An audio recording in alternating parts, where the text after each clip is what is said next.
trying to be better than yesterday's life. Have you ever noticed that some of life's biggest disasters don't start with the sword? They start with somebody opening their mouth. One joke at the wrong person's expense, one careless comment, one visit that lasts a little too long. You know, that awkward dinner where everybody's smiling, but nobody's really having a good time. It's funny, we spend a lot of time learning how to fight, how to work, how to make money, and how to survive. But almost nobody teaches us how to simply get along with people. And if you've ever been trapped in a family argument or a Thanksgiving dinner or watched a group chat explode over one dumb comment, you already know that this is a skill worth having. This is where Odin takes us next. These 5 stanzas aren't about epic battles or mythical monsters. They're about something you'll face almost every single day. Friendships, conversation, hospitality, and knowing how to carry yourself in a way that earns respect instead of regret. Because sometimes the strongest person in the room isn't the loudest. It's the one who knows when to speak, when to listen, and when it's time to grab their shit and go home. These are the words of the Hávamál. These are the songs of Odin. And this is how the Heathen.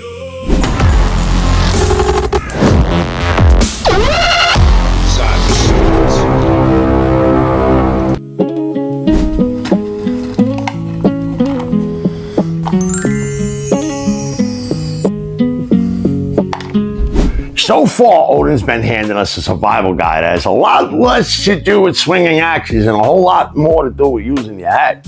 He started at the front door, reminding us that every guest should enter with open eyes, because you never know what kind of people are inside. From there, we learned about hospitality, respecting your host, not drinking yourself into a legend for all the wrong reasons, and remembering that your reputation follows you around like your shadow. You might leave the feast, but the stories people tell about you stick around. Kind of like glitter, or that one embarrassing photo your friends refuse to delete. As the stanzas roll on, Odin keeps adding pieces to the puzzle. Stay humble, listen more than you talk, choose your friends carefully. Don't mistake confidence for wisdom, because even smart people can make spectacularly dumb decisions when pride grabs the steering wheel. Now he's taking all those lessons and bringing them to the dinner table. Because it's one thing to know what's right. It's another thing entirely to live it when you're surrounded by other people. And as we're about to find out, some of life's biggest tests don't happen on a battlefield. They happen over a meal, in a conversation, or while you're sitting in someone else's home.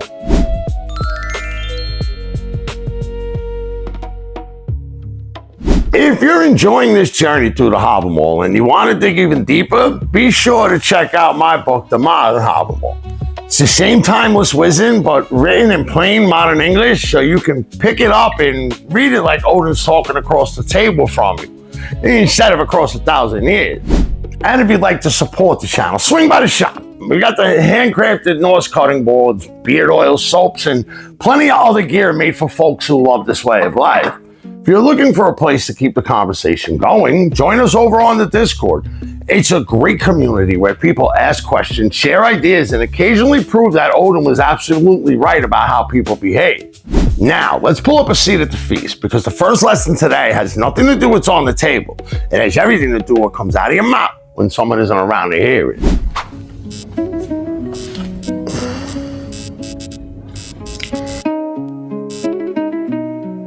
A man may seem wise if he poked fun at another when the other man is away.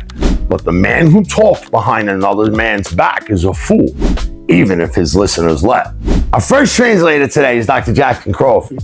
He's an American Old Norse scholar and former university professor who's become one of the best-known voices for making Norse literature easy to understand. Instead of dressing the Hávamál up in old-fashioned English, Crawford wanted readers to hear it in clear modern language. His translation was published in 2015 with the goal of letting the words stand on their own.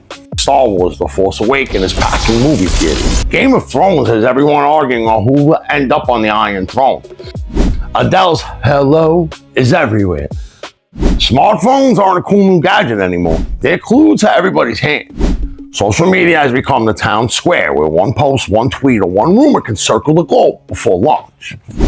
It's a world where word travels faster than horses ever could, and that's exactly why Crawford's straightforward style feels so fitting. He strips away the old language so Odin's warning lands with all the subtlety of a hammer. And let's be honest, talking about someone behind their back can feel pretty tempting. You get a laugh, everybody nods along, and for about 30 seconds, you feel like the smartest and toughest person in the room. But Odin isn't impressed. He says if the only way you look clever is by tearing somebody down who isn't there to answer you, it's not wisdom, that's cowardice wearing a fake mustache. And if that doesn't sound familiar, spend about 5 minutes scrolling through social media or reading the comment section under, well, just about anything. Somebody's always taking shots at someone who isn't in the room, the likes roll in, people laugh, and it feels like a win. But the Allfather's saying something deeper. Your character isn't measured by what you say to a person's face when it's easy. It's measured by what you say when they're not there to hear it. Because eventually the guy laughing with you starts wondering what you're saying when he leaves the room.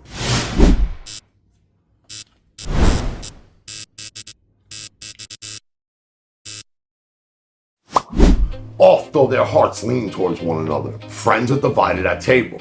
Ever the source of strife will be, the guest will anger guests. Next translator up is Olive Bray, a British scholar, teacher, and a writer with a love for Norse mythology.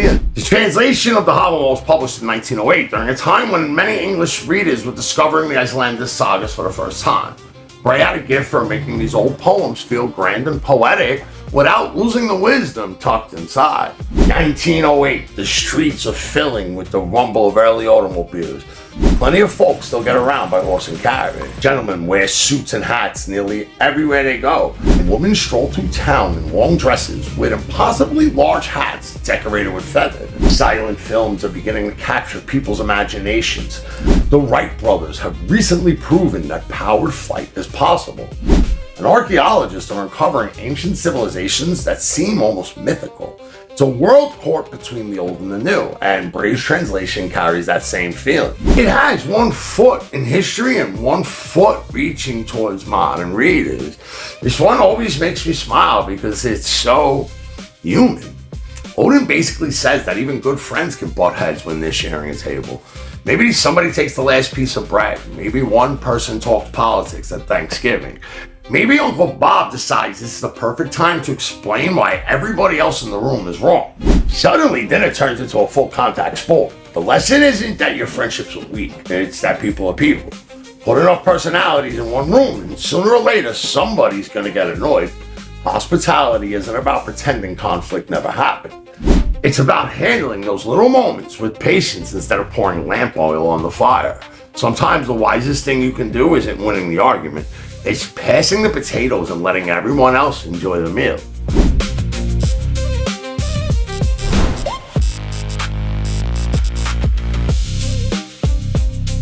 An early meal a man should get him. Least famished he come to the feast. He sits and stuffs as though starved he were, and naught he says to any. German-born American scholar Liam Hollander became one of the most respected translators of Old Norse literature. His translations of the Hávamál was published in 1962, and more than 60 years later, it's still considered one of the gold standards. Hollander wanted readers to hear the poetry much the way medieval Icelanders might have heard it, so his translations keep much of the rhythm and character of the original language. 1962, the height of the space race. John Glenn has just become the first American to orbit the Earth. Families crowd around black and white televisions to watch the Andy Griffin Show, Bonanza in the evening news. Elvis is still a superstar. But 4 young musicians from Liverpool called the Beatles, well, they're about to change music forever. And the future feels like it's arriving at rocket speed. While everyone else is looking ahead, Hollander is looking back over 1,000 years, carefully preserving the voice of an Old Norse poem for a brand new generation. And when you first read this, it almost sounds like the Allfather is saying don't skip breakfast or have a Snickers, and honestly that's not terrible advice, but there's something bigger going on here. He's saying if you show up completely ruled by your hunger, then your hunger becomes the only thing you can think about. You don't enjoy the conversation, you don't make new friends, you don't even notice what's happening around you because your face is buried in a plate of food. We've all seen that guy. Fuck, I've been that guy. You skip lunch because you're busy and you roll into the family cookout absolutely starving. Next thing you know, you got enough food on your plate to feed a small village. And while everyone else is swapping stories and laughing, you're conducting a one-man speed eating competition. What Odin is saying is that self-control lets you actually be present. The feast was never just about the food, it was about the people sitting around the table. And sometimes the best thing on your plate isn't what's on the plate at all, it's the conversation.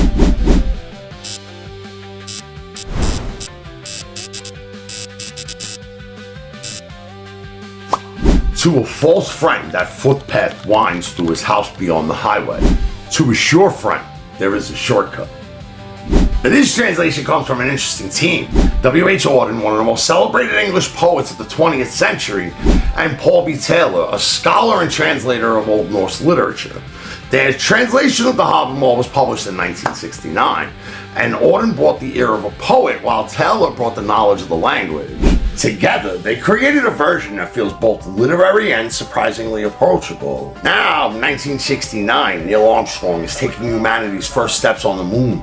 Woodstock is about to become the biggest music festival anyone has ever seen. Color televisions are finding their way into more and more living rooms in America. The Vietnam War dominates the nightly news, and people are dreaming about the future while questioning the world around them. It's an era full of long roads, big ideas, and even bigger changes. That makes this stanza feel right at home, because it's built around one simple image everyone understands: the road you choose to travel. It's fucking amazing how simple this one is. Odin says the road to a false friend always feels longer, even if they live right down the street. You find excuses not to visit. Maybe next weekend, I'm kind of busy. Funny how suddenly you've got time to reorganize the garage instead. Deep down, you know every visit is going to leave you frustrated, drained, or wondering why you even bothered. But a true friend, you'll drive an hour just to spend 15 minutes with them. You'll take the back road, sit through traffic, or stay up way too late, because good friends never make the trip feel long. That's what the stanza is really talking about. Trust changes distance. When someone has earned your loyalty, no road feels too long. But when someone has broken your trust, even the shortest path starts feeling like a hike through the mountain.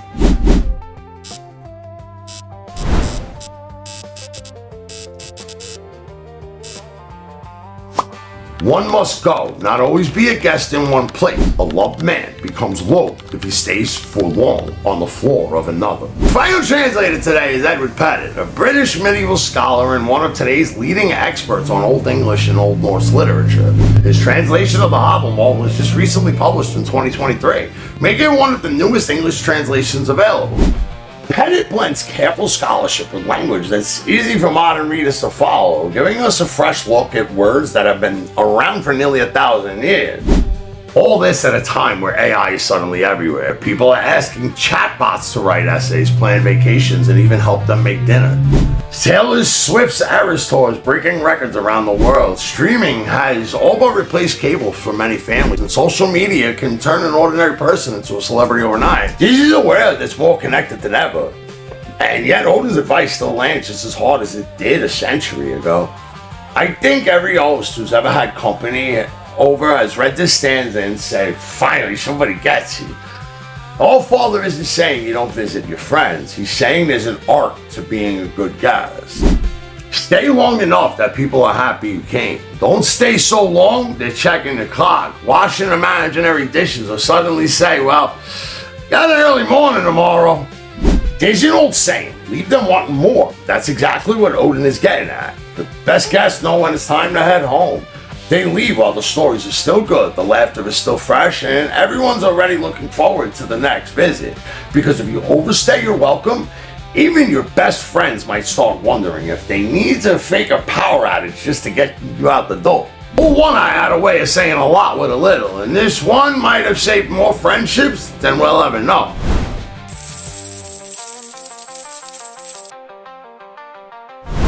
Five short stanzas, but there's a common thread running through every one of them.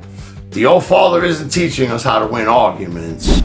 He's teaching us how to build relationships that last. Don't gossip about people when they're not around, and don't be surprised when even good friends disagree from time to time. Keep your appetite under control so you can actually enjoy the people you're with. Put your time and energy into friendships built on trust. And when it's time to leave before your host starts wondering if you're planning to change your mailing address. The funny thing is, none of this sounds all that heroic. There's no dragon to slay, no epic battle to fight, just ordinary moments around a table, on a footpath, or inside someone's home. But that's exactly where character is built. Most of us won't be remembered for one grand moment. We'll be remembered for 1,000 little ones. The words we chose, the way we treat people, and whether folks were glad to see us walk through the door and just as glad to invite us back. People are always happy to see you walk through a doorway, whether it's coming or going is your choice. Which stanza stood out to you the most? Let me know down in the comments. I always enjoy reading your thoughts, and some of the best conversations, well, they happen down there. And if you enjoyed this episode, be sure to like, subscribe, and share with someone who'd enjoy walking through the Hávamál with us. And if you'd like to support the channel, check out the Modern Hávamál, swing by the shop for our handcrafted Norse cutting boards, beard oils, soaps, and all the other gear we put together for this community. And don't forget to join us over on Discord, where the conversation keeps going long after each video ends. Every Sunday, we're breaking down 5 more stanzas until we've walked through the entire Hávamál together. Until next time, stay creative, stay humble, and of course, stay fucking savage. This is